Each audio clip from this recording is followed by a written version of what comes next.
Attention!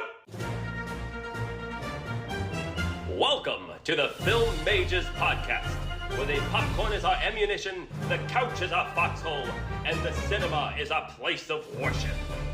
Now let me see your war face. Ah! I think I speak for everyone here today when I say hello. Hi. Everybody. Hey, what's going on? It's good to see Say you. hi to your mother for me. It's Because Mark this is a Wahlberg. visual Mark medium. Wahlberg.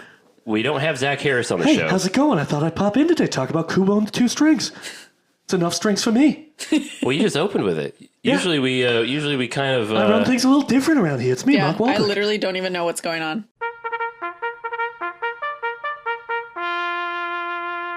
you jumped the gun. Fuck you. Oh, wow. Well, You guys, jumped the gun. I have a crazy twist for you in What's what's the going twist? on. That wasn't Mark Wahlberg. It was me, Oh my God, Zach, really? host of the Film Majors. As this is a We would visual have gotten away medium, with I it had too if it no wasn't for those idea. meddling kids. Yeah, you got bamboozled. Who are you? Oh, Alexis? Are you sure? Maybe. I like that Alexis is still in acting mode right now. She's still in stage She's mode. ready to fucking Today perform. was She's performing. fucking weird too, because for the first 2 weeks of the run of the show, so for 8 shows, I was doing Ghost of Christmas Present because the guy had COVID. Like literally, like the week of opening week, he got COVID, and so he was out for 2 weeks because he felt fine, but he kept testing positive.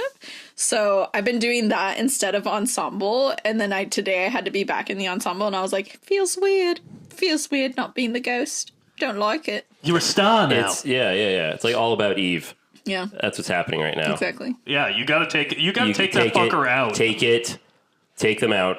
It's all you. Yeah, You know, the glory is yours. the glory is yours. You know, it doesn't have to just be an Australian. My favorite thing is the Christmas guy present. who plays Scrooge, like on opening night, was going up to everybody and like grasping their forearm and being like, strength and honor. So now every time I say goodbye to him, I'm like, strength and honor. That's very Anglo-Saxon. Well, it is a British show. Who are It is you? a British show. I'm Mick. Look at that. We got all our intros out. We did. Wow. We got it out. Good job, Into the everybody. open. It's fantastic. Well, we already know a little bit about what's going on with Yeah. Alexis, but Alexis is- she's deep into being in a Character. production of A Christmas Carol. Yeah. How's it been going? How's the run been? It's been good. Yeah, like now that we've been in it for a while, like it kind of just feels like nothing. Like I show up. Well, I mean, it takes quite a lot of time out of my day because I have to be there obviously an hour before curtain call, but I also like to get ready for the most part like at my place. So it's like 4 hours out of my day, 4 days a week. Damn. But such is theater, you know? But yeah, I mean, We have a theater kid on the show again, folks. Such is this business of show. Show indeed. business, baby. I'm my enjoying all the favorite costume movie. changes. I have like 8 costume changes, like back and forth between things, like through, and it's Wow. only like an They hour must be and 15 soaking minutes. wet by the end of it. Do they ring it out? Do they ring God it out when damn they're it. done? You're bringing back Boy Sweat Alexis Yeah. right now? I can imagine. Actually not that bad now that I'm not Christmas present. When I'm Christmas present, I have this like Camelot dress on, and then I have this like huge robe that is honestly like low-key like carpety material, and I swear to God, I'm just like, I have like a big giant wreath crown on, and I'm just like, you know, very ethereally standing on stage watching shit happen, and I can just feel sweat dripping down my back. Nice. Lovely. Hell Great. yeah. I love it. That's good. Hell fucking That's yeah. good. My favorite movie about theater is Waiting for Guffman, Never seen it. a Christopher Guest movie. You've Yeah, never I seen also it. haven't seen that. So, you know, do you know Best in Show and A Mighty Wind? No. You know those movies? I think I know I've seen Best of in them. I think I've seen Best in Show. For God's sake, man. Yeah. I'm pretty sure I've seen Best in Show. Well, yeah, he did Spinal Tap. Yeah, and then that I've definitely yeah, seen. yeah. And then he went and he did Waiting for Guffman, and it is such a good movie that captures the hilarious realities of low budget community theater. in all of the different personalities you have. You have Catherine O'Hara, Eugene Levy. Oh shit! Fred Willard has the best line in the movie to me, where he's like he's one of those. He's like a local guy in a small town, but he's an actor. Yeah, you know, he considers himself to be an actor. Indeed. And before they go on, he says, "You know what? If you get nervous, don't worry about it. If you can't remember your lines, just say a random line from a famous show." That's what I always do. I love that advice. I've always, as someone who was in theater at one point, I think that is so funny. Wow. Yeah. Well, I'll have to check that out because you've named a lot of actors that I love. It's really good. Can I just say my favorite thing is like when you're on stage and you're like stage whispering, you know, like but really like you're create like so we're like supposed to be like in the streets and stuff, you know, being people in London or whatever, right? And Scrooge comes by, and me and this guy have been in competition to like see who can make each other break every show. So like we're coming up with like, because you know, like at the very end, like Scrooge is so nice and he's saying hi to everybody, and everybody's just like, what the fuck is going on? Is that Scrooge? You know, like, and so me and this one guy are like whispering, and today I was like, last week I saw him tear a man's arm off and beat him with it in the back alley. The week before, he broke me because he told me that Scrooge massacred his whole family, and I was like, all of them? And he was like, yeah, didn't leave one behind. And I was like, oh, that's terrible. Like, I literally couldn't even come up with anything to say to it. And then like a couple shows before that, he told me that Scrooge had hit him with his cane, and I just like immediately was like, oh, did you like it? And it broke him. It was so good. So now we're in competition. Well, that's fun. Well, that sounds like a blast. I can't wait to see it. Yeah, it's fun. But this isn't the Theater Majors podcast. No, it's not. This is the Film Majors podcast. Indeed. So I would like to put out this might seem a little out of left field. Whoa. I've been holding the card in my pocket. All right. But have anyone here seen a film lately that they would like to talk about? I've seen two. Okay. I've seen two new releases. Ooh, okay. And they were both good. Fantastic. Hit us. So I've been... I just finished working on a horror film, which, being a horror film, shot like almost exclusively at night. So my days were fairly free. And yesterday, I went and saw the new Christopher Borgli directed film, Dream Scenario. Oh, I'm going to see that soon. Starring Mr. Nicolas Cage. We love Nicolas Cage. And let me just say, it was fan-fucking-tastic. You liked it? I really enjoyed it. Last year, I feel like I felt a little let down by the unbearable weight of massive talent. Mm-hmm. It felt like kind of a surface level look at Nicolas Cage kind of capitalizing on like mid 2000s memes about like him being a really over the top actor, which I feel like is reductive. And Dream Scenario, while not like written specifically about Nicolas Cage, is a movie that's like very interested in how you can lose control of your public persona and how that affects like both your ability to exist in the world at large and just your own sort of personhood, which is, you know, more or less what happened to Nick Cage when he became a meme. Precisely.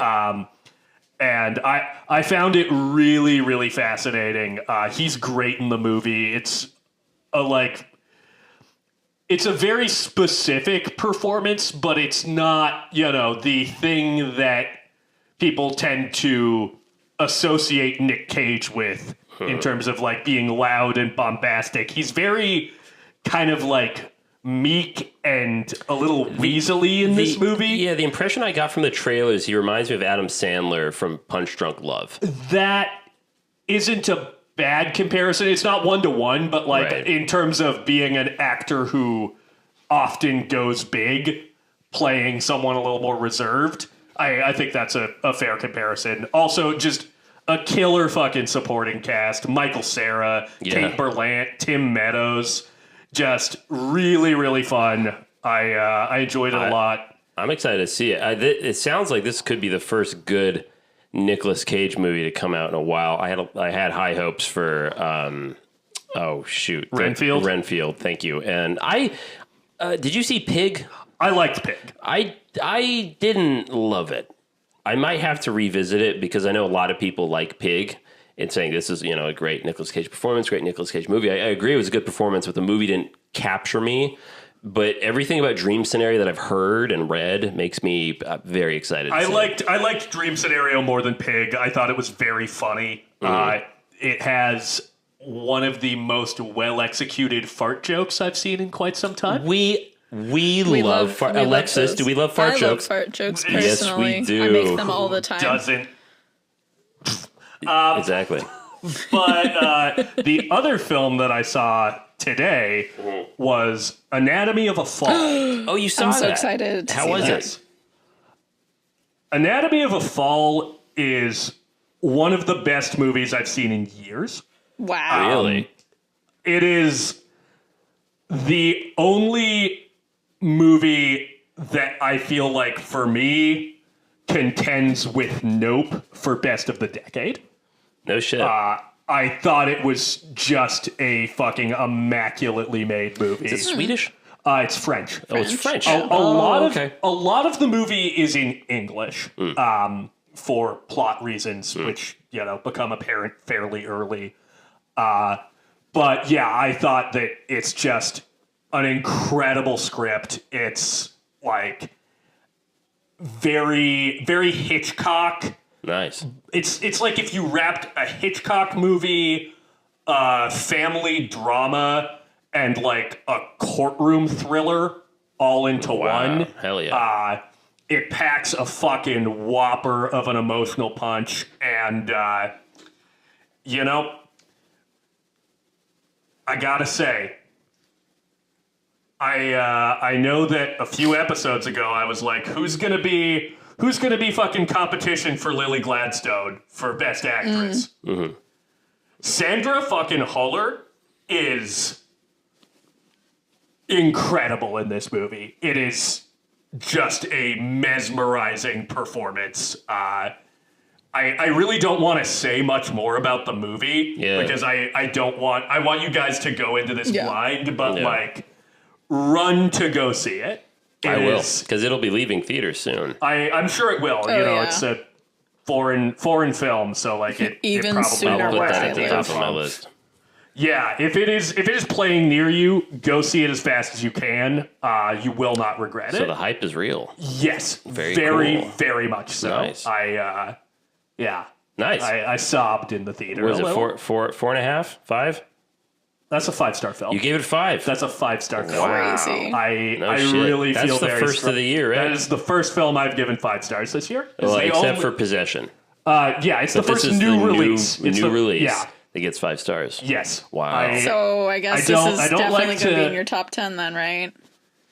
That would be a solid guess. It's at number 1, it sounds like. It might be. Very cool. But yeah, if I don't like to throw the M word around, but Jesus. Might be. Wow. I gotta see it again. But all right. I really thought it was spectacular. And, granted, I am extremely sleep deprived right now, so things are hitting a little harder for me emotionally today. But it just wrecked me. It just fucking wrecked me. Loved it. Nice. It's the most thrilling movie that is largely people having conversations of those the are year. some of my favorites. It's so good. That just means it's a good fucking script. It's so good. Nice. I fully get why it won the... It gave you the fizz, didn't it? I can tell. I love it when a movie gives you the fizz. I felt like I was on a different planet when I walked out of it. Wow. A different planet, folks. You heard it here. Yeah, Justine Treat, who directed the film and wrote it with Arthur Harari, fantastic fucking work from her. and a fully deserved win of the Palme d'Or. Nice.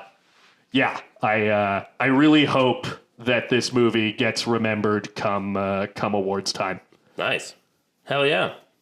Sounds good. I've seen a few films. I haven't seen any new releases, but I've been watching some classics. I watched a like OG Pam Grier film called Coffee.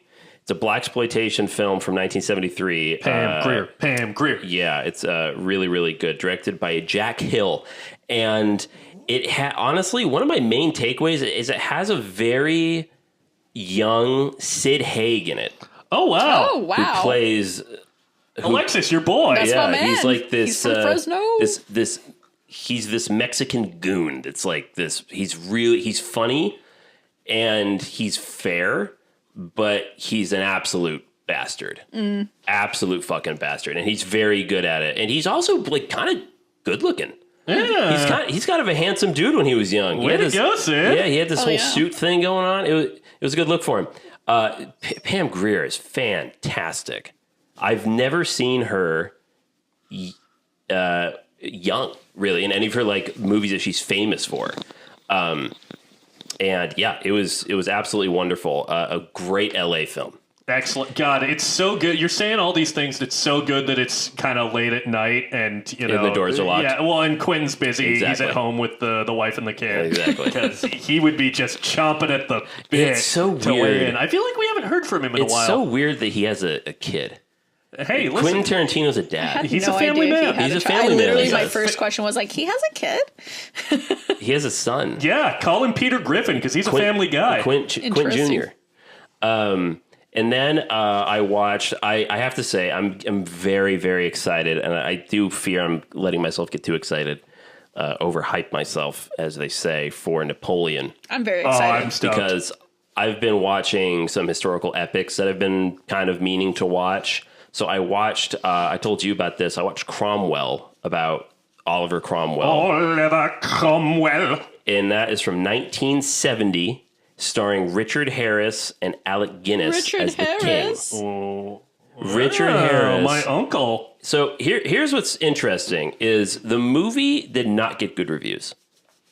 Like, I think Roger Ebert said that it was just like that Richard Harris did not inhabit the character of Cromwell very well, and he's just basically projecting out to the you know the final the rows in the theater because he's a theater actor. Yeah. I could not disagree more. Yeah, well, Roger Ebert said The Thing was a geek show, so, you know, what does he know? Yeah, he has some misses. Yeah. He does. But That guy really got me into film when I was a kid. I shouldn't throw him under the bus. he is a great critic. He is a great critic. Yeah. They have a statue of him in Chicago. That makes sense. But it was really, really good. I only got through the first half, had to turn it off because I had to go to sleep, and I immediately returned to it the following evening. I kept thinking about it, and it's not without its faults. There are some things in the film that I don't quite like, how I think the character changes a little too quickly to kind of fit the narrative, but it's paced very, very well. It's just so good. Richard Harris, oh my God, can he deliver a fucking monologue? He is so good. Oh my, Alexis, I implore you to watch Cromwell because talk about fucking eating, chewing up the scenery and talking to the third row, man. He is so good in it. And Alec Guinness plays a good, they completely do a different approach than they did in Braveheart, where they make the king like this complete one-sided bad guy villain, which of course England had their fair share of those for kings, but Alec Guinness plays it very much. He's very human, and he has like a stammer, which is interesting. In The King's Speech. Exactly. Tom Hooper, one of our favorite directors. Jellicle. It's really, really good. Had a great time with it. And then right before we recorded this, I watched another historical epic called The Charge of the Light Brigade, which is... Oh, I've heard that's good. It's very good, but infuriating to watch. It's an anti-war film. And so we keep having jokes about how, because I'm dating a lovely British woman, that I am slowly morphing into an Englishman. What jokes? Well, they are jokes, but every joke has some truth to it. Yeah. I like to think of myself as a truth teller. A truth teller? Yeah, I'm a teller of Have truth. you noticed You're a teller your of teeth difficult getting truths. That's on your resume. misaligned, like over time? Yeah, no, how That's because I had my retainer removed, Alexis. Oh, yeah, no, that's the first thing you lose. That is true. But I watched I watched this film, and it is so British in the beginning, like to the point where my jaw was like dropped at the like it's just propaganda. I mean, that's what it is. But it was so thick with like old Britannia type shit that I slowly began to realize that, oh, this film is satire.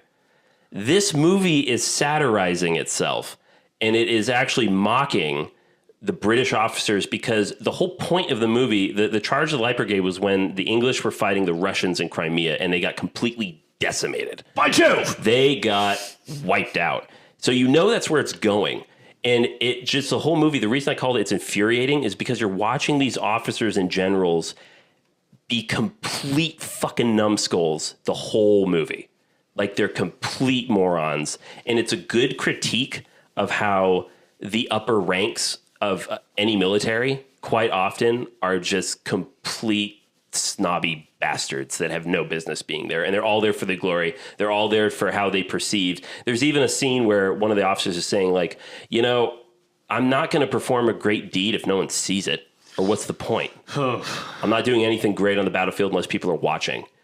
And yeah, it's a really, really good anti-war film. Okay. Yeah, so I watched some classics. Nice.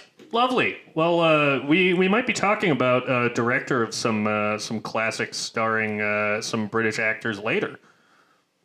Cool. Yeah, I'll come back to it. All right, I'm curious about that, actually. I'm seeding something. That's a setup. Alexis, have you seen any films? You've been quite busy. Yeah, I've been pretty busy, but I did manage to, well, because I finally have had some, like, time off Monday, Tuesday, Wednesday before I start rehearsals for the next play. So I've been doing nothing, and it's been great. I finally have like 3 evenings back to myself again. And so I did some self-care yesterday by going to the movies by myself. Fuck yeah, what you see? That's one of my favorites. It's so good because then like you sit down and you like don't talk to anybody. You literally just scroll on your phone. You don't have to like interact with anybody. It's very centering. I love it. I've been feeling really burnt out, so like going to the movies by myself really helped me feel like kind of at peace again. It is weirdly healing, isn't it? It is. Oh yeah, no, it's the just best. go to the. I actually have friends that like they'll be texting me like, I'm really bored. And I'm like, go see a movie. Yeah. And like, with who? I'm like, just go see a movie. Go see a movie. Yeah. And some people are like, that's weird. Like I'm not going by myself. I'm like, that's insane. I constantly think love about doing that shit by Onion. myself. Yeah, I constantly think about that Onion headline that's fucking loser at the movies all by himself. Yeah, I think I sent that to you, actually. Many people have sent that to me. LOL. Wow. We love Yeah. you. I mean, Alexis, I'm literally raised by like Wait, what'd 2 you see? parents who go to the movies by themselves like all the time. There you go. But Good parenting. I went and saw Sofia Coppola's Priscilla. Oh, come on. That's another movie I want to see. I loved I gotta catch it. up. I loved it. Is it good? I've heard really good things. Well, here's the thing. So, like, I knew the other reason why I went to the movies very specifically by myself, because there was somebody who wanted to, like, see a movie with me, but I was like, I'm just going to hang out by myself tonight. Was because my sister saw it and she was like, yeah, so it's pretty triggering. So, just with a grain of salt. And I was like, okay, for sure. So, like, I immediately thought, like, I'm probably going to be in a weird headspace, like, coming out of this movie. So I actually don't really want to go with anybody specifically to see this movie because I want to experience it without anybody, like, next to me. Because sometimes I feel like when you watch something that can be, like, personal or something, and then you have somebody with you that, like, maybe not your sister or something, then it's like you kind of are managing your reactions in some ways. And I swear to God, I started this movie with a knot in my stomach because of how young she is. And I don't think it ever really dissipated. And I don't know. I really liked it. I always really like Sofia Coppola's movies, even though they're like, I feel like a lot of people's complaints about them is that they're very slow. But I think that there's like a stillness that is needed in the types of stories that she tells often. So I really appreciate it. And yeah, Nice. really good character study. I really loved it. And Jacob Elordi is so hot. So. Oh, okay. All right. That's all well and good. But elephant in the room, Baz Luhrmann. How does it compare? Yeah, well, here's the thing. It's just like totally different. Like it's How can you compare them? They're completely different stories. Yeah, it's like one of them depicts like reality, and the other one is Elvis 2022. Yeah. no, actually, like that's actually the best way to put it is that like, so the way I put it in my review was just kind of like that Baz Luhrmann's is the actual act of spectacle and the illusion of iconography, whereas Priscilla is like a character study of what's behind the curtain of iconography and the perception of it, because I really love that she chose like a lot of moments where it's like, there's like clear media photos of this like time period where they're obviously like smiling and happy, but you get to see the context, like the scene right before or the scene right after, where you see these like really bad or just kind of sad fractures in like a relationship that's kind of not even really there. Like she literally is just kind of a doll in a dollhouse. And I kept thinking to myself while I was watching this movie is how small do you have to make yourself to fit in a dollhouse? Because that's what it felt like watching her, is that she moved through this space, which I think it was a really good use of the space, is for her to move through it as if she doesn't really completely belong there. Anyways, Sofia Coppola, love that woman. I love Marie Antoinette. I never seen The Virgin Suicides, but I do also love Lost in Translation. So This is me realizing I don't think I've ever seen a Sofia Coppola movie. Yeah, I've seen... Which is really embarrassing. I've seen Marie Antoinette, The Bling Ring, and Lost in Translation. I am not a big Lost in Translation fan. I do like Marie Antoinette. I think that's a good movie. I think to me that's her best movie. But I think it's also the same type of story where you're telling you're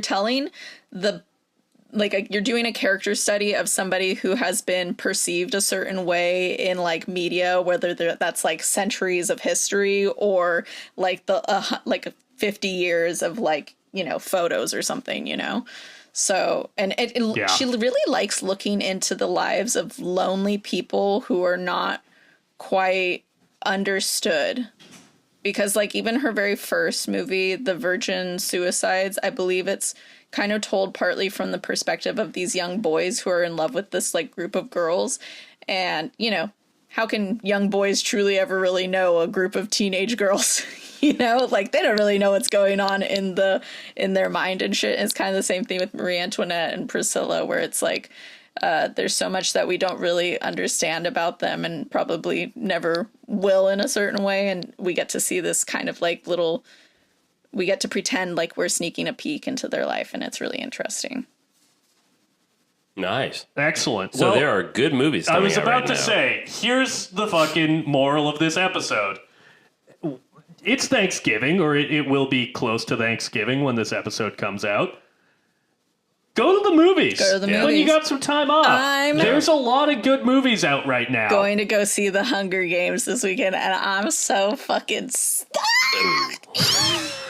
I hope you have fun. Oh, I'm gonna have a blast. I've literally told my sister. The first one? I've been talking about it for 2 weeks. What? The first one? No, there's a prequel. Wait, there's a new Hunger Games coming out? Yeah, a prequel. What? Yeah. I don't even want to talk to you. I don't even want to talk to you. You haven't. Wait, you I guys haven't are even seen a literally trailer for so this. old. I'm the oldest one in this fucking chat, and you guys act like you're fucking like prehistoric not being on TikTok. Like this shit has I'm been not on on TikTok. there. But you know what is on TikTok? The Film Majors podcast at Film Majors Pod on TikTok. That's a good plug. Yeah, that's us. That's a good plug. That's what I do. Yeah.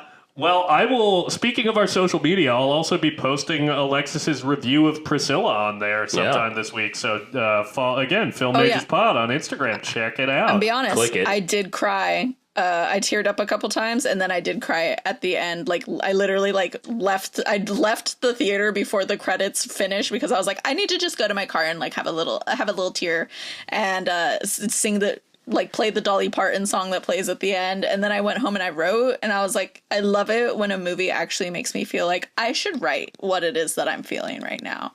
It's so great. Yeah. That's how I felt after Anatomy of a Fall. You know a movie is good when you like sit there for a while during the credits, not just to pay respect to the wonderful craftspeople and artists who worked on it, but just because you are so moved. Yeah. That's a great feeling. I mean, the fact that it made you want to like express yourself and your emotions. I mean, that's what art is all about, baby. To go back and throw some respect on Roger Ebert's name. Cinema is a machine that generates empathy. That's right. Yeah. Well, that was a damn good what's going on. Yeah, let's hop out of this segment. Let's get the hell out of here.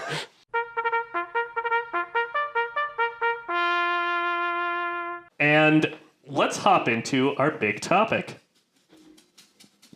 Alexis? Yes. It's almost what's as if sound? I came up with this topic and you're expecting me to know what it is.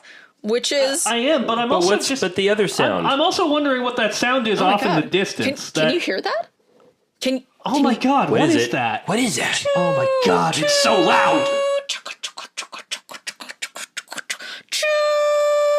Hey, it's your mighty conductor rolling y'all into the animation station. All aboard? Yes. Hi, guys. It's so nice to see you again. Wunderbar. Thank you for taking this journey. It's so nice to be back. God damn it.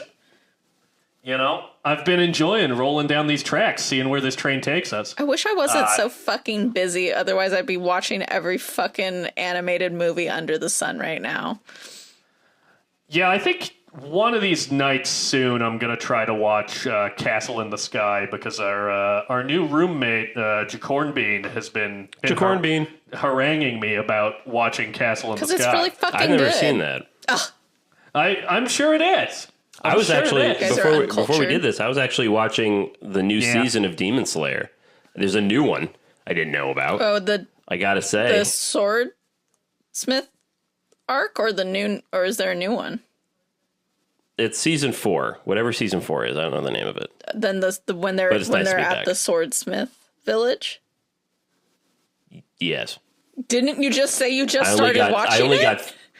It's a 40-minute episode, and I got 20 minutes into it. You can call me Donnie because I'm out of my fucking element. Yeah. Oh, then maybe I haven't seen that one. I've been trying to catch up with that arc at the gym, and I'm just about to finish it. On my cardio days, I watch anime. Nice. Hell yeah. Well, I'll introduce the big topic because I remember what it is. Yeah. I do also, okay? And- it was the use of narration in film. I was just playing you. There it is. So, I'd like to talk about a few different things that I feel like narration can do. I feel like narration often either establishes plot, establishes character, or establishes tone. Or context. Yeah, I guess that's kind of what I mean by plot. It, gives you information about the world that you might not otherwise have. I think a good example of that is in, like, Avatar, Right. where you have Jake Sully giving his sort of video diary confessional. What the movie I'm going to mention here in a little bit uses narration to provide context that doesn't really have to do with the plot, but it's beautiful. Okay. Yeah. Well, there's my first one, Avatar. Yeah. It's it's a little clunky, but it does ground you in the world. It grounds you in the character a bit as well. And yeah, I think that is kind of the classic use of narration, where it's like, let me tell you about me. Yeah, in this world. It gets you into the head of the protagonist. Yeah, I've never actually thought about it, but I think Avatar works better for it. Yeah, well, it's that classic James Cameron thing of like, you know what, I'm going to paint with a broad brush, and it might be a little messy, but god damn it, you're going to be fucking grounded in this story. Well, that honestly, one of my favorite uses of narration from James Cameron is from Judgment Day. Sarah Connor's narration, it doesn't happen a lot. Yeah, it kind of bookends the movie. But yeah, you have a prologue, epilogue kind of thing, but it's very, very effective. Yeah. So a movie that uses narration to one, kind of mislead in terms of plot, and two, establish character that I fucking love is David Fincher's Gone Girl. Yeah. Mm-hmm. Gone Girl, with Amy's diary entries, uses narration so incredibly well. Spoilers for Gone Girl, but like it's almost 10 years old, so you should have seen it by now. It's on Hulu. So you have these diary entries from Amy that you think are chronicling her relationship with Nick after she's gone missing, and it seems to implicate him in her disappearance until it's finally revealed that Amy has been constructing this diary to put the frame on Nick so that she can essentially fake her own murder and get him fucking sent to prison. So I love that twist. I had no familiarity with Gone Girl before I saw it in theaters. I just was like, oh, I've heard this movie is good. And when that flip happens, I was completely shocked, and it was because the narration was used how it was. It's unreliable narration. It's a very powerful tool. My favorite unreliable narration is Usual Suspects. It's a good one. That's another great. You know what? I'm not gonna classic use of it. I'm not gonna throw respect on Kevin Spacey's name. I'm gonna throw respect on Christopher McQuarrie's name. Yeah, because he fucking wrote that movie. Yeah, it is so good. His narration is intentionally misleading, but you think that it's the spine of the film, that it's the backbone that's actually giving you some semblance of navigation and to try to find reality in this really crazy story. Turns out, bamboozled. You've been bamboozled. Yeah. Yeah, very, very good. That's so funny that you would bring up unreliable narrators, because one of the most distinct in the last year has got to be the Colonel from Elvis 2022. I'm caught in a trap. I can't get out. It was so funny. I didn't even God. think about that, but as soon as you said unreliable narrator, I was like, gotta do the Colonel. I did. I saw the fucking Baz Luhrmann sequin-induced fucking gleam in your eye when Nick said that. It was the first thing I thought of when you texted the group chat. I was like, oh, no. That's Colonel Tom Parker right there, baby. Fuck. Damn. You know what's a use of narration that I think both sets the tone of the movie and works as just like a great source of comedy? A movie that we've reviewed. Right? No. Oh, okay. I thought you were going to go with the one that you Psycho. talked about before. Oh, fuck. That's a good one. A good one. I was going to say The Big Lebowski. That's true. That's also a good one. Just With really Sam Elliott. like grounds us in it being a noir, because that movie does more or less have the same plot as Double Indemnity, but it also just like is so meandering and kind of pointless. Sometimes there's a man Sometimes sidetracked. there's a man.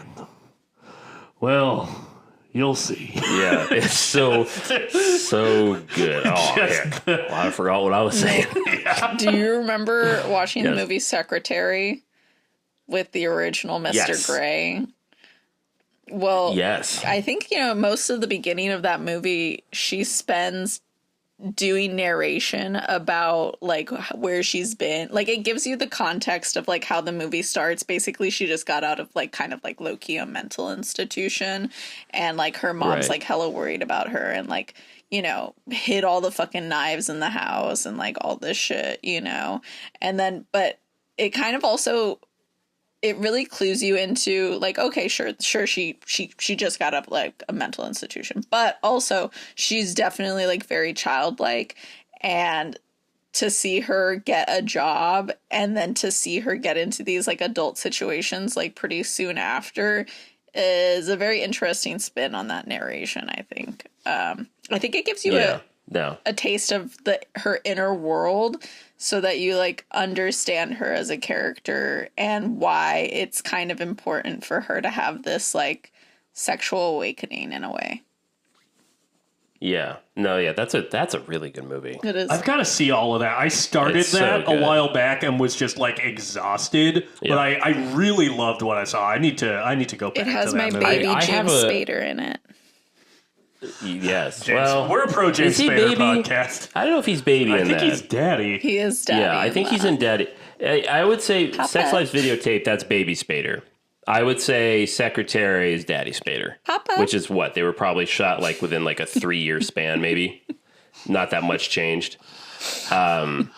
Alexis, the stage makeup is really like accentuating the horny glee on your face. That's the look. If Urban Decay did a palette, it would be what would you just say? Horny Glee. Yeah, it'd be the I would it'd be definitely the horny buy Glee that look. palette. 100%. Yeah. There was- you just made it. I think you're wearing it. Someone who knew Alfred Hitchcock described him as having, quote, a sexual imp inside of him. Wow. And Alexis is giving sexual imp right now. There is a Wow. sexual imp like in my heart of hearts. It's definitely in my brain, but somewhere in my heart of hearts it's also there. A sexual Nice. imp waiting to live free. Yes, indeed. Just to bring it back for a second, I don't know about you two, but I kind of keep a list in my head of my favorite movies that you both have shown me. Oh, that's Yeah. so sweet. I kind of do too. I that's because those are core. Make no mistake, those are core memories, and I have to say, Secretary is one of those with Alexis. Because I remember when I finally saw that for the first time. First of all, you had the horny imp there to show me. So who better ambassador than Alexis?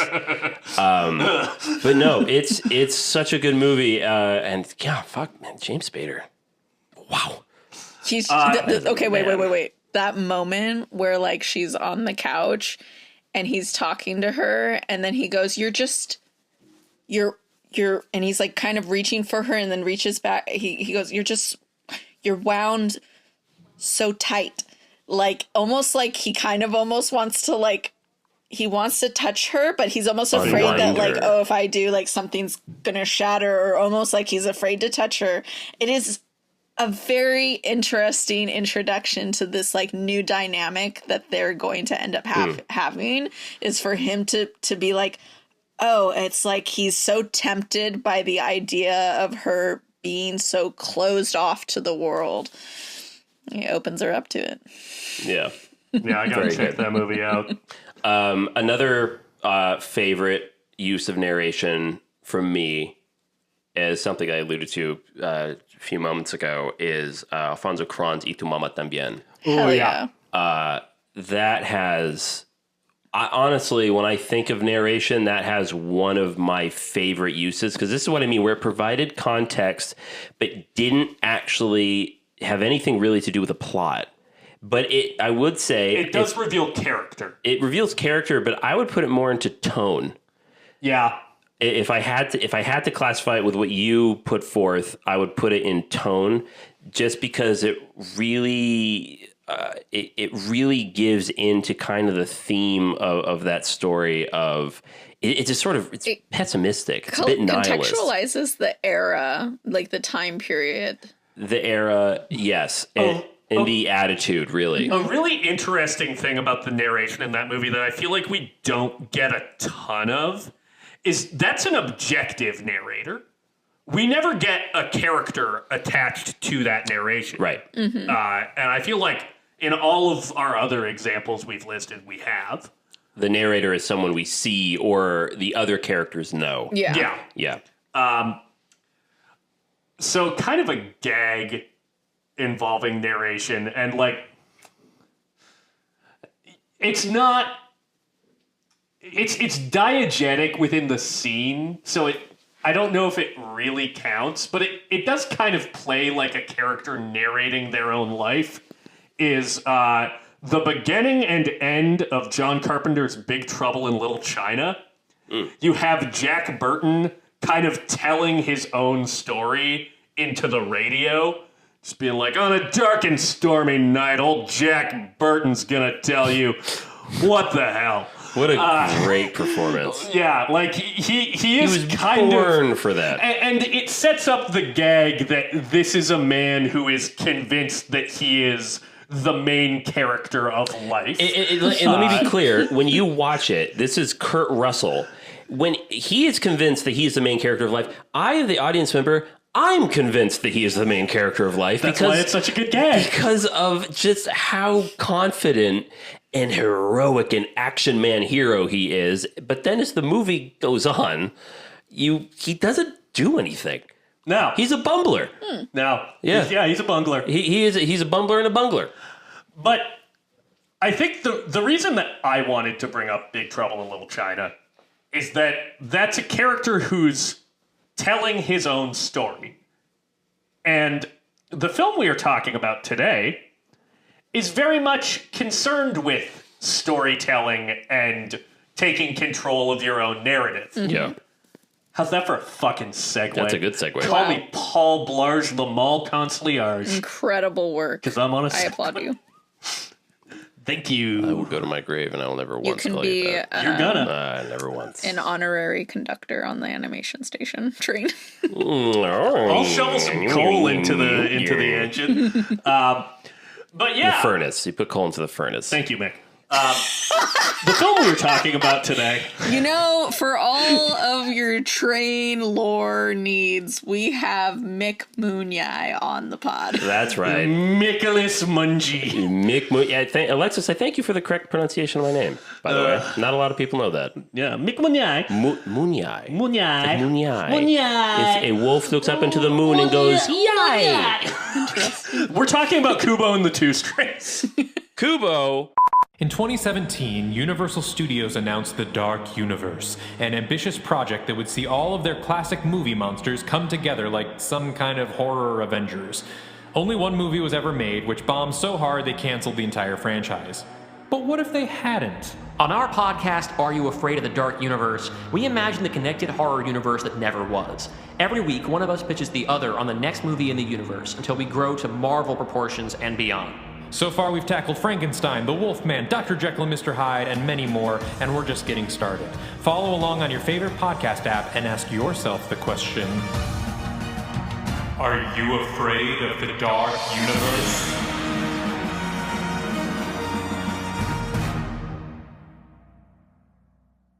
And all two of his strings. It's a 2016 film directed by Travis Knight. It's produced by Laika Animation Studios. Hell yeah. Are they still a thing?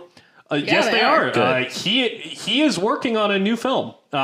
He went and directed Bumblebee after Kubo and the Two Strings, which I've heard is decent. I've never seen it. I did see it, and it's a good airplane movie. Watch it on a flight. He's going back to Laika, and he's in production on a movie called Wildwood right now. Live action. Nope, stop motion. Why would it be live really? action if Yeah. it's like a... That's great. Because I don't know, he directed a live action movie. Yeah. That was kind of.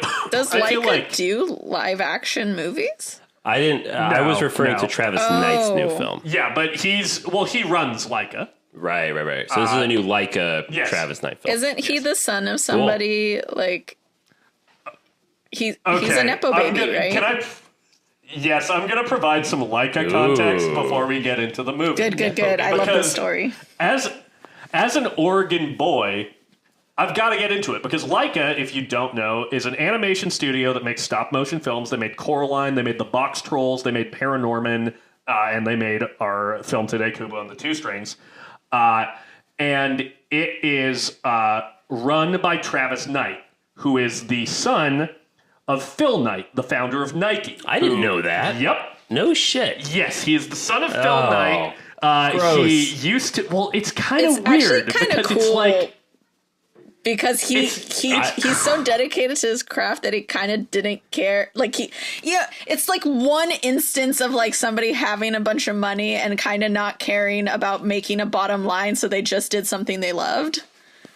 So and he has talent.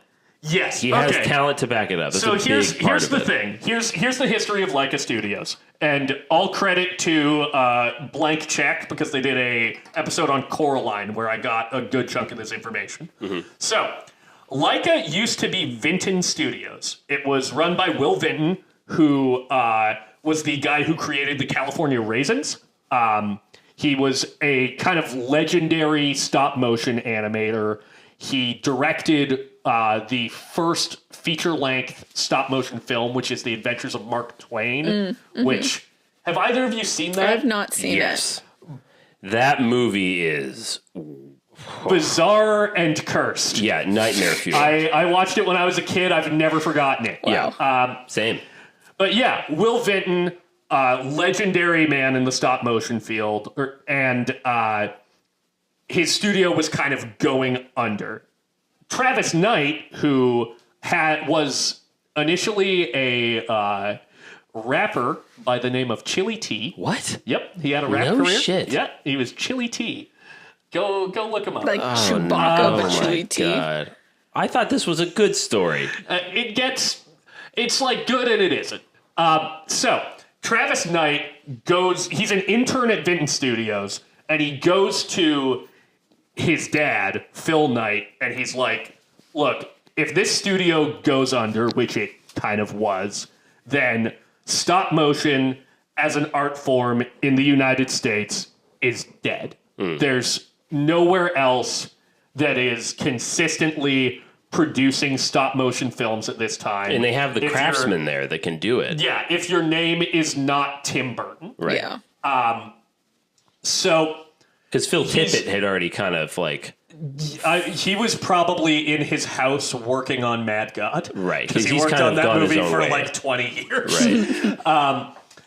But Travis Knight is like, look, we don't have any fucking endowments for the arts in this country. Find it in your heart to save this art form. So he convinces his dad, Phil Knight, founder of Nike, to buy Vinton Studios. And part of the contract stipulation is that, Travis has to work there.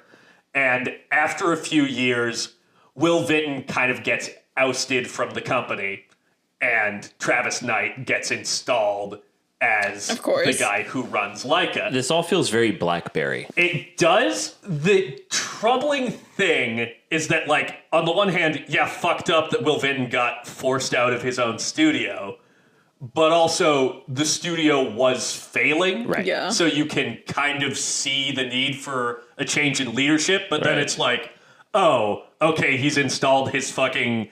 son who's in his weird 20s, 30s maybe, to run the studio. But then the first thing that Travis Knight does is he's like, we've got to go after Henry Selick. We've got to go after Henry Selick to make whatever project he wants to make as our first movie. That's such a smart fucking And their move. first movie, because he fucking cares about the art form. Yeah. And, like, credit to him for... Kubo and the Two Strings is their fourth film. Mm-hmm. So he let other people direct 3 other movies before he was finally like, okay, I'm going to take the reins and make my movie. Mm-hmm. And in the process created Coraline, a modern classic and a perfect film. Truly. So that's a little crash course in the history of Leica Studios. It's complex. It features a billionaire ousting an artist from his company, which is like fucked. Intrigue. But it does lead to, I cannot deny, Yeah. some pretty fucking incredible movies, Yeah. including the film we are talking about today. Alexis, why did you pick this movie? Why did I pick this movie? That's a great question. I have no fucking idea, JK. It's because I knew you liked the movie. So I had to pick something that somebody on this podcast at least liked to make it a little fair. Yeah, I do like it. I like it a lot. I'm also very happy you picked the stop motion film. Yeah, it's a good, again, it's a good foray to go into with animation. It's so underrated. It's Well, so physical. You know, I spent like the first 2 weeks in, Japanese animation, a couple different styles. And then it's like next week we're going to be in just regular plain American animation. You got to do a stop motion animation. I fucking love stop motion animation. I've loved it since I saw all those little Christmas movies as a kid. Yeah. I think that maybe some of those might have been Will Vinton. I wouldn't be surprised. Really? They Rudolph might be the older. Red-Nosed Reindeer. I'm not positive. Don't quote me on that. I'm sleepy. But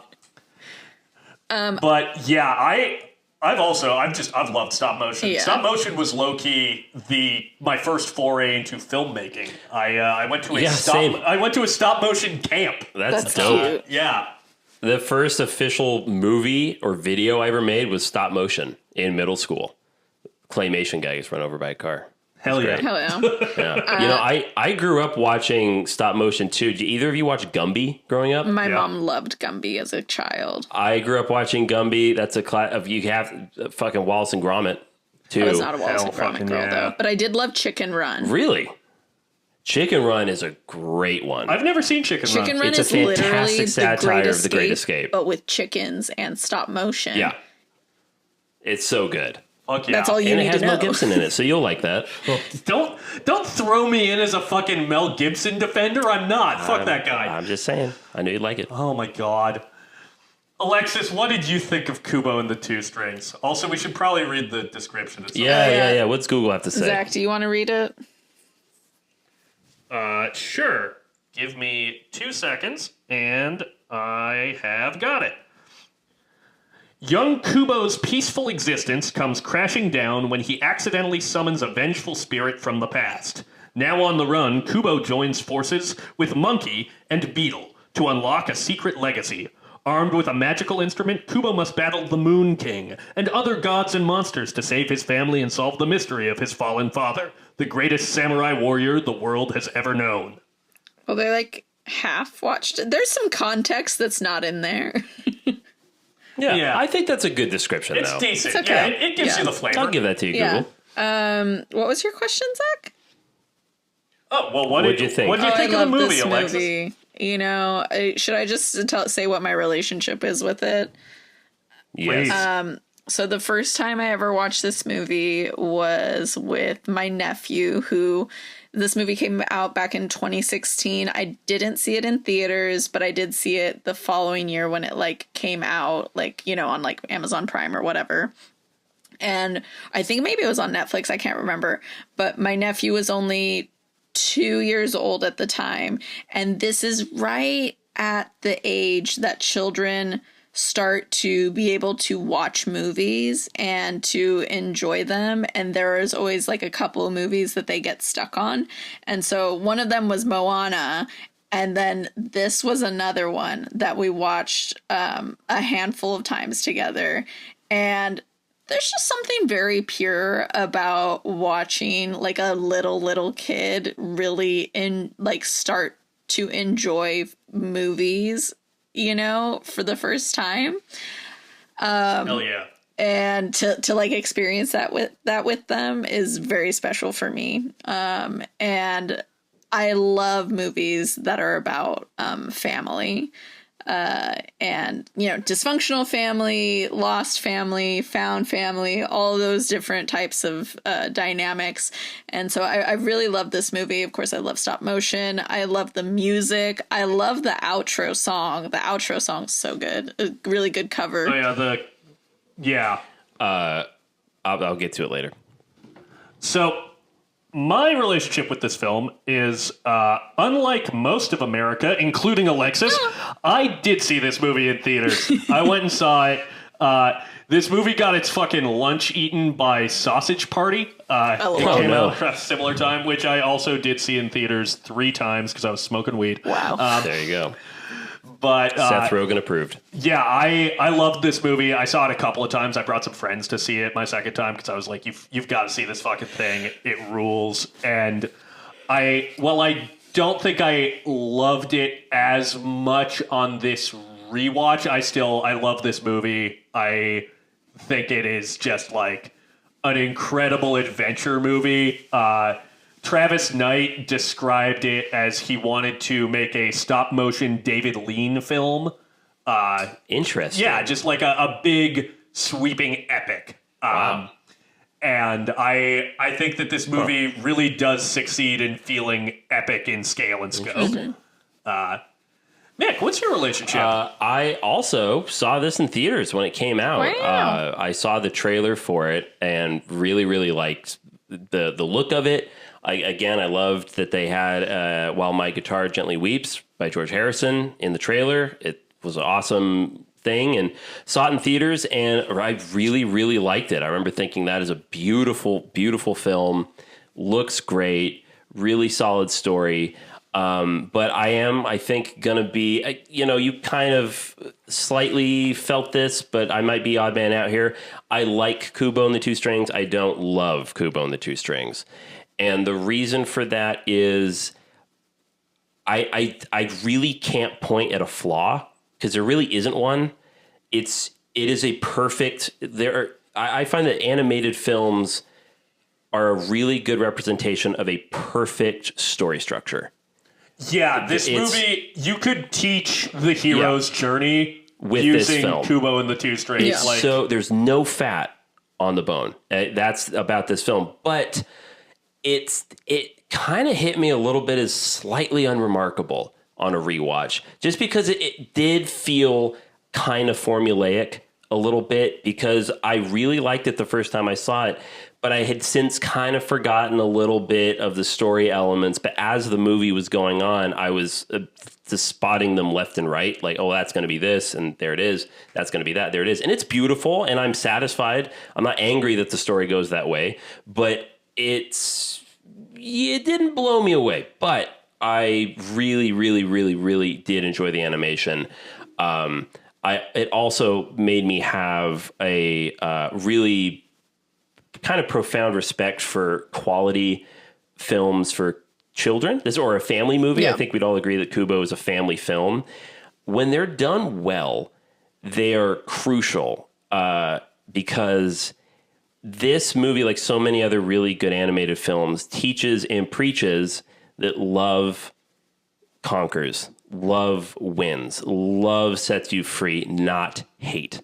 And if there is any message that really needs to be encouraged and taught to the next generation, it's to use your heart and to use your brain and not to use your weapons or to use your hate that you have towards someone to fuel you. And instead, you should use love. And so many classics, fucking Star Wars uses that. It's such a classic theme, and it works really well here.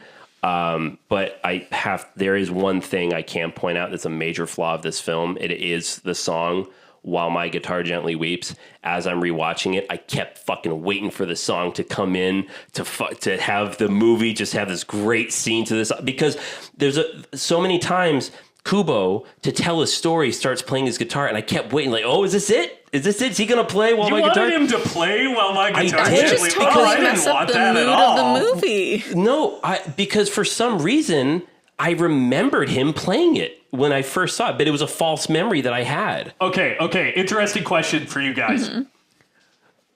Have you guys ever... it sounds like you did. do you ever have that thing where like a song plays in a trailer and then you so strongly associate it with that 9. movie that you expect it? Sorry? 9. That's my movie. 9? I already know exactly what you're talking about. Oh, That's such a good right. stop motion. Well, no, that's not stop motion, is it? That's CG. That's kind of meant to look like. Oh, stop I thought motion. that was stop motion. No, I don't think Is it is. it? I think it's just regular Here, animation. you two talk. I'll do some research. Because I think the one that like I don't necessarily think that it would actually fit in the movie, but the one that I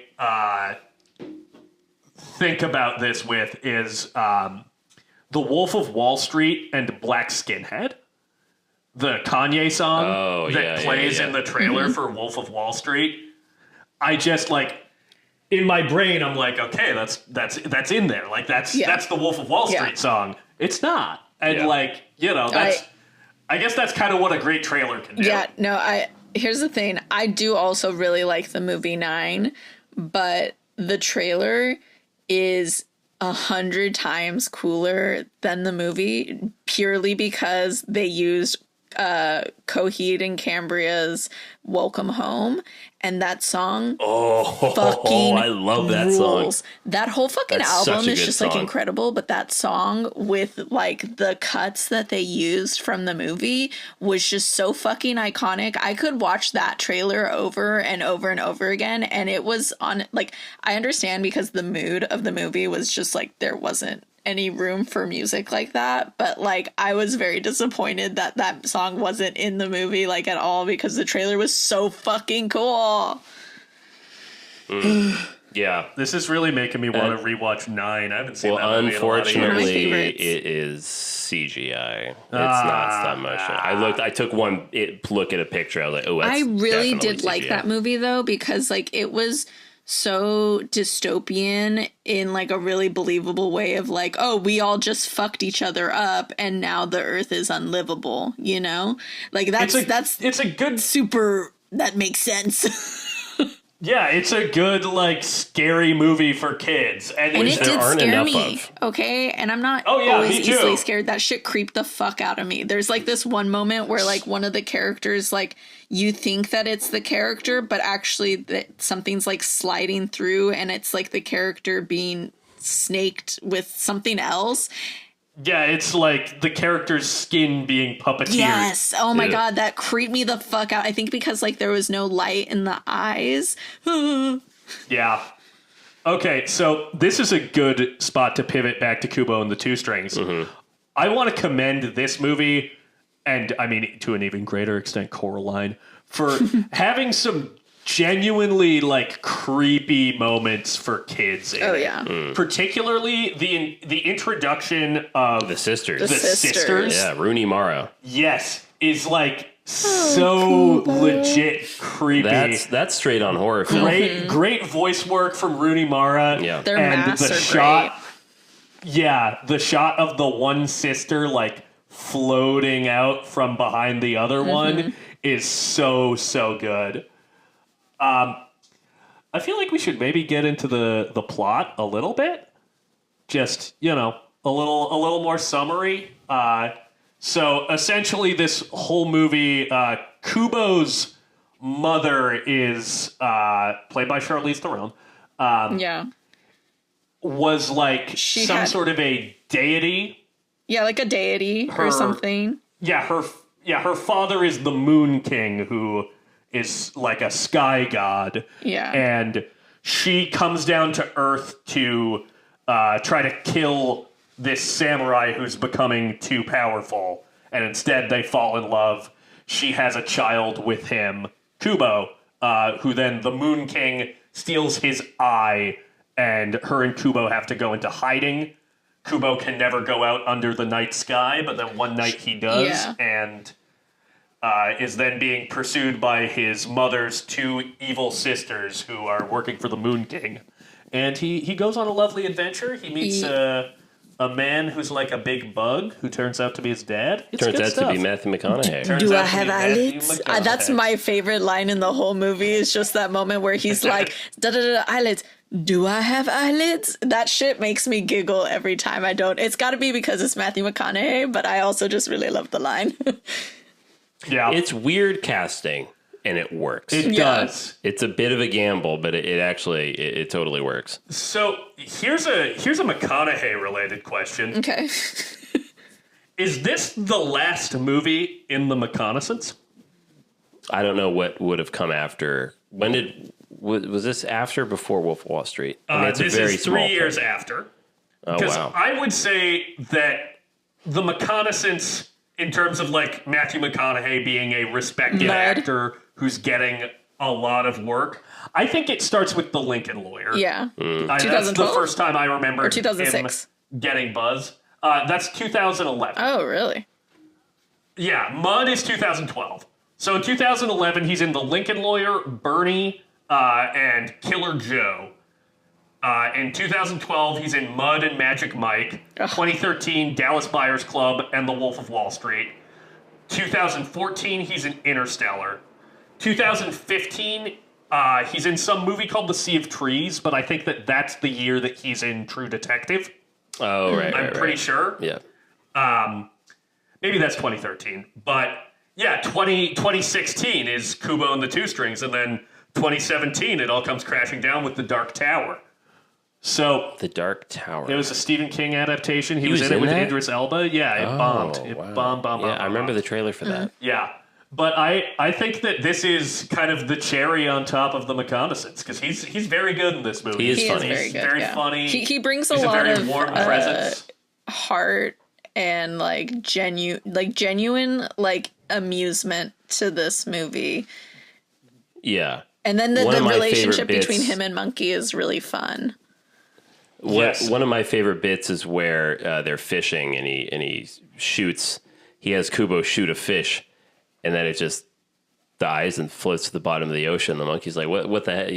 How are you gonna get the fish?" And he kind of realizes, "Well, I said this is target practice, not fishing." Then they tie a rope to the arrow and they get it. Yeah. No, that's a great bit. Also, Charlize Theron, fucking fantastic, both as always. Yeah, Kubo's mother and as Monkey. Who, I love her sass. Starts out as a little charm in Kubo's pocket, and then is brought to life by his mother's magic. This is also like I think it's a good film to like teach kids how to kind of come to face the idea of mortality. yeah.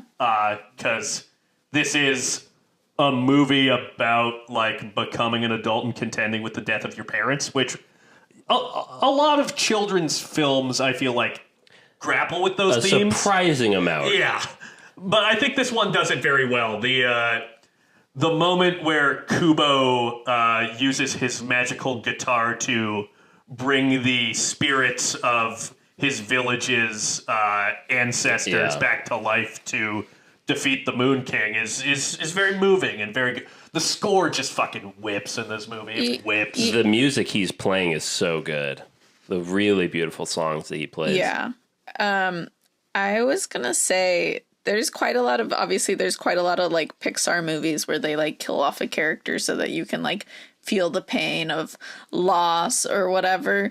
But it is actually very surprising to think about how many of those movies have usually a very short section of time right after that death where the character is literally in a state of inaction. Like this death has brought their life to a halt. Whereas I really love that in Kubo, it's kind of like, the danger's so imminent that he doesn't have really the chance to mourn. He just has to keep going on, which is kind of a lot more of like what life really is, like you don't always get that opportunity to fully mourn somebody or for your life to stop because life just goes on. And it sucks too because he's born in mourning for his dad. Yeah. Well, yeah. So he's already doing it. And he's already living Before like he a half, loses his because one mother. of the things you didn't mention in the summary is that in saving him from his grandpa, his mother sustains a head injury that makes it so that she has now become like kind of catatonic during the day, and she really only comes alive at night. And you realize that, oh, it makes sense that she only comes alive at night because she used to be a sky, like a nighttime kind of celestial deity kind of thing, whatever it is that she was. But yeah, it's almost like he was slowly losing her and then finally does like officially lose her.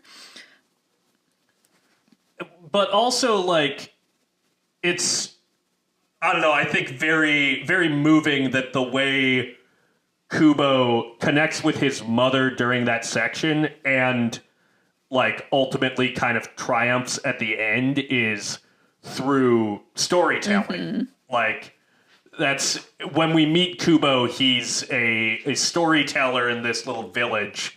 And, yeah, he asks his mother to tell him stories about his father. And then at the end of the movie, when he defeats the Moon King and the Moon King becomes a man with no memories, the town tells him a story about, you know, the... How selfless he was. the good man that he is. Yeah. And I don't know. I think that it's very sweet. That Which is amazing. A movie about the importance of story. It's amazing that they turned on a dime like that to to really drive the theme home that love is important. Because I couldn't have done that. I would have been that guy in the back going, I don't like this guy. I'm not ready to talk to him yet. You don't belong in a children's movie, tomorrow. Mick. Yeah, I'm like, this is... I do. He's a bastard. I do also really like that because, like, part of the theme of the movie is the idea that no one is ever truly gone if you keep them alive in your heart, which I think kind of ties into, like, Coco and stuff, where it's like, you know, like the 3 deaths: you die when you die, when you're buried, and then when the last person, like, forgets you, or when the last person that knew you, like, dies or something. And so I think it's interesting that he basically gets this, like, new slate and gets this whole new set of memories. And I think it's kind of because, like, you know, he didn't have anybody that he loved, you know, like he's basically like a baby. Yeah, he wants to take Kubo's other eye because he wants to make him blind Kubo to the world, has an eye. world's humanity. Yeah, he can look into someone else's eye and see their soul. Mm-hmm. This is a good movie. I like this movie a lot. I like it too. Also, it's got... Okay. I don't think we've talked about the most important element of this movie. Sir? The origami? There's a big-ass skeleton, guys! There's a big skeleton. Such a big bone man! There is a man of bones! The first thing they fight is a big skeleton guy. They do. Tell us more about the skeleton guy, Zach. You're so jazzed. I will tell you about the skeleton guy. The fucking skeleton puppet that they built, fucking 14 feet tall. Yeah, it's huge. 400 pounds. At least their claim is that it's the largest stop motion puppet ever built. It is so good. It looks great. They had to do insane fucking things with it where they, like, built this kind of, like, hydraulic system to, like, move the torso of the skeleton, right, so that they weren't risking the chance that something could go wrong and one of the puppeteers could accidentally tip it over and be crushed and killed. But then they also had, like, cables running from the ceiling to the floor to, like, move its arms kind of like a marionette. Yeah. So it's this, like, marriage of, like, very new cutting edge technology and, like, very kind of old school practical Ray Harryhausen type stuff. Yeah, I'm glad you mentioned Ray Harryhausen because let me tell you, Travis Knight did. Travis Knight fucking shouted out Ray Harryhausen. Who's Ray Harryhausen, Mick? Ray Harryhausen is the guy, the father, really, of stop motion. He did King Kong, the original King Kong. He did the original, I believe he did the original Clash of the Titans. He did. And the stop motion, I mean, it's especially Clash of the Titans, the stop motion of Medusa, fucking terrifying. The one that I always remember is Jason and the Argonauts, because it has a skeleton fight. Yeah, that's it. Well, not only is it a skeleton fight, it is skeletons fighting live action actors. That is really incredible to do back then. But something that's crazy about stop motion is the fact that, like, what happened? Like, you shoot for a day and then you're done for that day. Everything has to be exactly where it was all night. And something that not a lot of people realize is, like, sometimes the next day they'll come in and where they left the figurines is not exactly where they left the last night because of seismic activity. Like, the most incremental little earthquakes will actually affect the continuity of their pose. And even like the atmosphere within the studio, like the temperature regulation, everything plays into it. So the fact that they can create something in stop motion that's just so masterful is really impressive. Yeah. It is a technical feat as well as just great art. Yeah. You know, what I really love about Leica Studio is the amount of like texture that they have in their, what do you call them? Puppets? I don't know. Yeah, puppets. Yeah, no, just beautiful, beautiful fucking work. You know, I'll also say too, though, I actually really do love this movie because it emphasizes the importance of narrative in a child's life and how they come to understand the world through the narratives that they are told. And, you know, for Kubo, this, you know, the stories that he's told as a child are the reason why he's able to, you know, resist the lure of, you know, becoming basically like a god, you know, and staying true to like who he is and, you know, kind of having the gumption to fucking go on this like crazy fucking adventure after just having lost his mom. And that's because of like the narrative that he's been told like since he was a child that like, you know, he's loved, he's capable, and that he like basically like he's kind of born for greatness because of like who his parents were, you know. And I don't know, I wanted to ask you guys, what if your parents told you stories like as a kid that gave you a sense of narrative about yourself? Oh, about myself? Well, let's see. My dad used to tell me that my grandpa was a troll and my grandma was an astronaut, so I was a quarter troll. Really? Yep. That makes Wow. strangely some I remember- sense. Does that start to explain my views of myself? Some things are clicking in my mind. Yes. My mom would tell me that, I mean, I guess this is true for everybody, but if you don't clean your ears, potatoes will grow. What do you mean your that's ears. true for everybody? I feel like I've heard a lot of other people say that their parents said that. Never heard that a day in my Really? life. Yeah, that Nope. was a narrative that I believed for a while. No. Nope. I thought that's where potatoes came from, was people's ears. That's fun. Yeah. I'm glad that you had a fucking But that's Shrek not, childhood. that's not really my narrative, though. I can't really think of anything off the top of my head that inform my narrative. Yeah. You know, my What mom. about you, Alexis? My mom used to, so, you know, my mom she was a nurse, so she'd work like 12, sometimes 14 hours a day. So like, I really only see her in the very, very beginning of the morning when she'd get me up for school sometimes, or just like in general, like maybe I wouldn't even see her in the morning. I'd see her like at bedtime. And at bedtime, she would always read me a book. But if she was too tired to read me a book, she would tell me a story.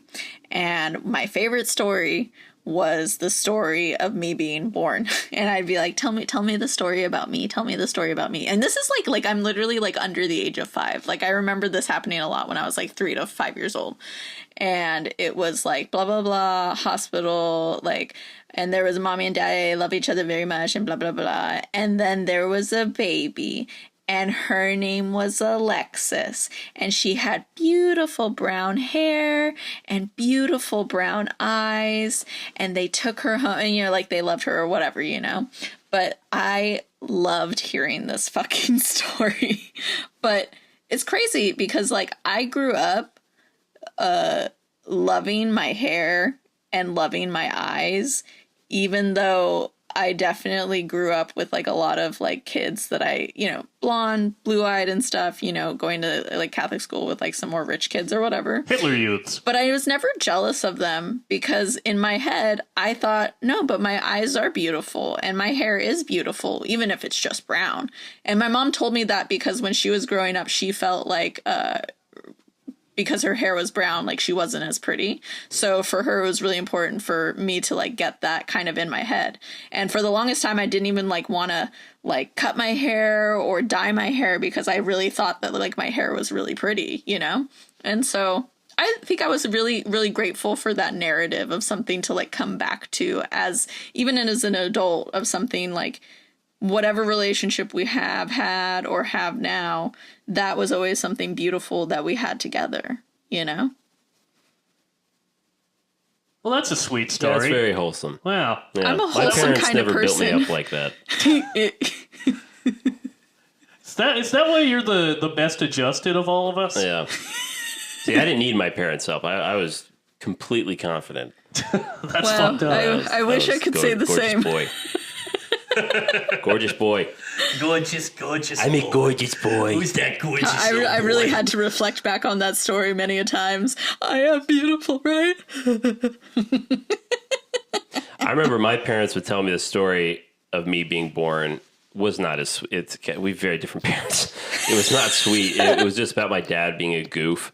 Because Oh yeah, mine was similar. mine was I was a cesarean, C-section. I was emergency. I was going to be a breech baby. So me being born was not this like beautiful like she's going to labor, the whole thing. It was like, oh my god, people are going to die. It's gonna be like Alien. Yeah, it's exactly. I God. burst through. And my dad was like so like traumatized by the whole experience, especially when they saw the epidermic needle, that to be in the birthing room, you have to wear booties and a cap and for sanitary reasons. And at the time, my dad had a big beard, and he got so like anxious in the moment that he put the booties on his beard and his head, and he put his beard mask and hat on his feet.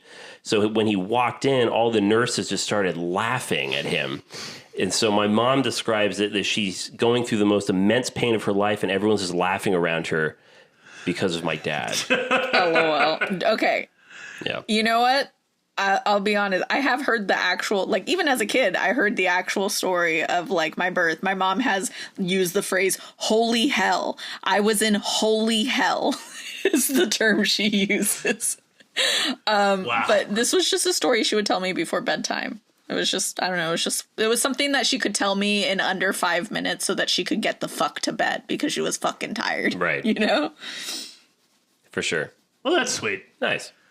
I also, another director who deserves a shout out for this movie is Hayao Miyazaki. Once again, my Travis boy. Knight has listed him as a big influence for this movie. He's listed Spirited Away as a pretty big influence in terms of, this being a coming can of see age that. story for Yeah. a young kid to learn how to, be capable Yeah. without their parents. In kind of the spiritual world with fantastical creatures and stuff. In a quick side note, Mick, I know you really love Princess Mononoke, and I'm not saying that Castle in the Sky is even going to like touch that, but it really has that environmental factor that I think you really enjoy from Princess Mononoke. It's very baked in deep to Castle in the Sky, so I think you'll really enjoy it. Is that Ghibli? Yeah.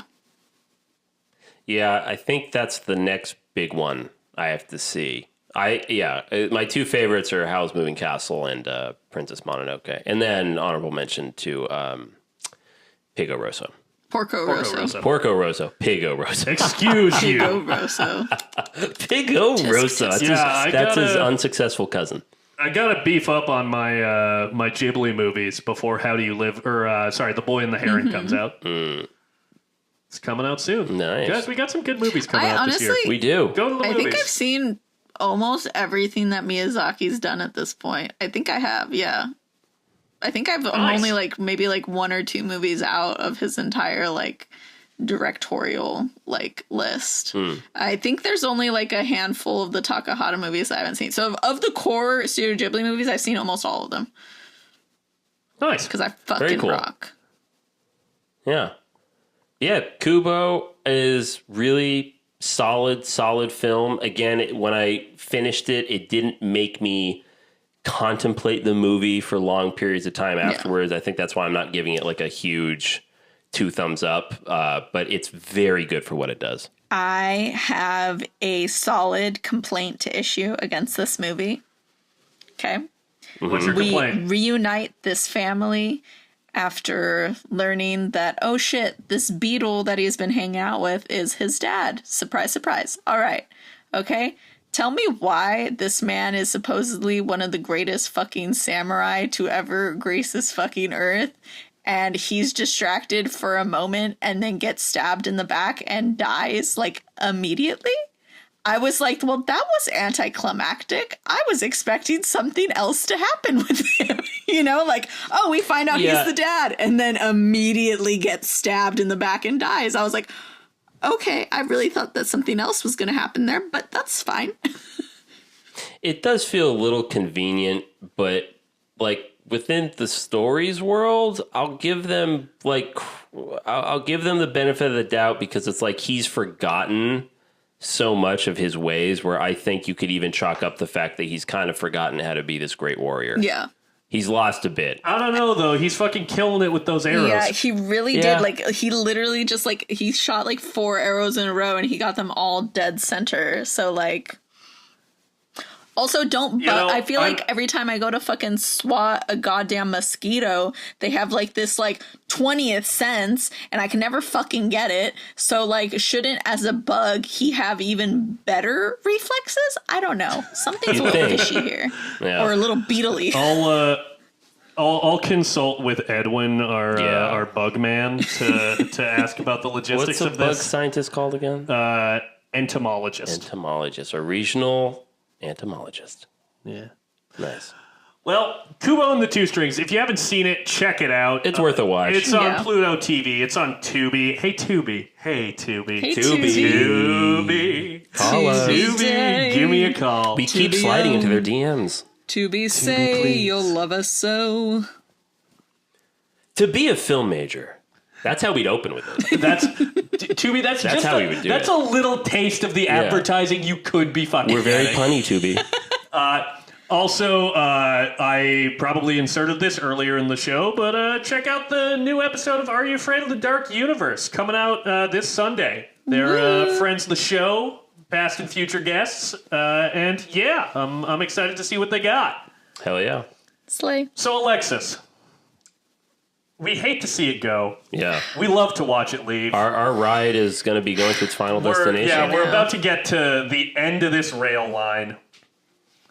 What's the last film Well, you in our know, quest to the animation station? in many ways, this was the hardest decision of the entire month to make. This was absolutely not the movie that everything and anything was planned upon and dreamed about. It is 1995's Balto, directed There it fucking is. There it is. directed by Simon Wells, and I didn't even know that until earlier tonight. Even though I've seen this movie like 25 times, maybe more. Yeah, when you announced that we were going to have an animation month, what I like way back in the day, what I first heard was we're going to review Balto. Yeah. So this has been a long time coming. Yes. Balto has been seeded for some time. Yes. Well, I may have seen Balto as a very small child, but I'm not sure that I have. So this will be a refresher for me. It's going to be great. I saw it recently because Alexa showed it to me for the first time. So this will be a rewatch. It's going to be great, guys. This may actually be the shortest movie we will ever review because it clocks How long in is at an Balto? hour and 18 minutes. Ooh, Pretty clean. We made our episode may in fact be longer than the movie. We will have to will. watch I'll that. I'll bet fucking money It it will is. absolutely be longer. Also- yeah. I would just like to say that we have finally gotten into my favorite corner of the world, which is Horny for Horner, rest in peace, my king. Oh, did he score that movie? Yeah, he did. I will be watching I like didn't know 4 that. different movies leading up to watching Balto that are also scored by James Horner, An American Tail by Don Bluth, and also The Land Before Time. Iconic. Excellent. Wow. Excellent. Well, if you want to watch Balto, you can find Balto on Peacock, or you can rent it on Amazon Prime, YouTube, wherever you rent your movies on the internet. By the way, congratulations to SAG-AFTRA for getting your contract. The actors' strike, I believe, is officially over at this point. There's still some shifty shit in there. Well, we'll see. Did Fingers you read crossed. I have not yet. I know that there's some questionable things involving AI. Yeah, what I've heard. I read it. I'm like, ooh, that says. Well, as they said in The Gentleman, there is, my friends, fuckery afoot. Well, we'll see if we keep putting donation resources in the bio. Yeah. In the show notes, you can check down there. And if you want to find us, the Film Majors, on social media, you can find us on Instagram, Blue Sky, Threads, and TikTok at Film Majors Pod. If you want to shoot us an email, tell us if Balto really is the shortest film we've ever covered. Go back, do your research. Just spool. Yeah, do it for us. Yeah, spool I'm not doing through the 62 episodes of this show and tell us if we have covered a movie shorter than Balto. The only one that I can think of off the top of my head might be We're All Going to the World's Fair. Oh, that's fair. Yeah, I didn't even think of that. Might be 115. Oh, yeah. You know what's also funny, though, is that I think I've also made us review one of the longest movies with Drive My Car.